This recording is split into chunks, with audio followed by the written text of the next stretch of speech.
या पुत्रदा एकादशीला विशेष महत्त्व आहे. ज्यांना संतान प्राप्ती नाही किंवा संतान प्राप्ती आहे त्यांना उत्तम आरोग्य लाभावं, दीर्घ आयुष्य लाभावं यासाठी प्रत्येक आई किंवा वडील हे जे व्रत आहे ते करत असतात.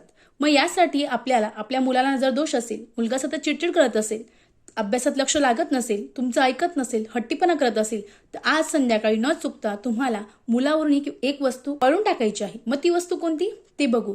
तर आज संध्याकाळी आपल्याला अगदी 6 ते तुम्ही 11 पर्यंत हा उपाय करू शकतात. आपल्याला मुलाला पाटावर बसवायचं आहे किंवा चटईवर बसवायचं आहे. त्यानंतर आपल्याला 2 अखंड जे लाल मिरच्या आहेत त्या घ्यायच्या आहे, 2 मिरे घ्यायचे आहे. त्यासोबत आपल्याला जे खडे मीठ आहे ते घ्यायचं आहे आणि पिवळी मोहरी घ्यायची आहे. पिवळी मोहरी नसेल तर तुम्ही काळी मोहरी घेऊ शकतात. आपल्याला ते 7 वेळेस मुलाच्या अंगावरून ओवाळून घ्यायचं आहे. आता ओवाळताना तुम्ही श्री स्वामी समर्थ, श्री स्वामी समर्थ या षडाक्षरी मंत्राचा जप करायचा आहे. 7 वेळेस ओवाळल्यानंतर आपल्याला आपल्या घराच्या बाहेर एक पंती घ्यायची आहे मातीची किंवा मातीचं भांडं घ्यायचं आहे. त्यात थोडासा कापूर टाकायचा आहे आणि ते प्रज्वलित करायचं आहे. त्यानंतर घरात दुसरा मुलगा असेल तर ह्या जे जिन्नस सांगितले हे दुसरं घ्यायचं आहे आणि ते सुद्धा आपल्याला मुलावरून ओवाळून टाकायचं आहे. असं केल्याने मुलाला जी नजर बाधा आहे, नजर दोष आहे किंवा विविध दोष आहेत ते सुद्धा दूर होतात. स्वामी समर्थ. धन्यवाद.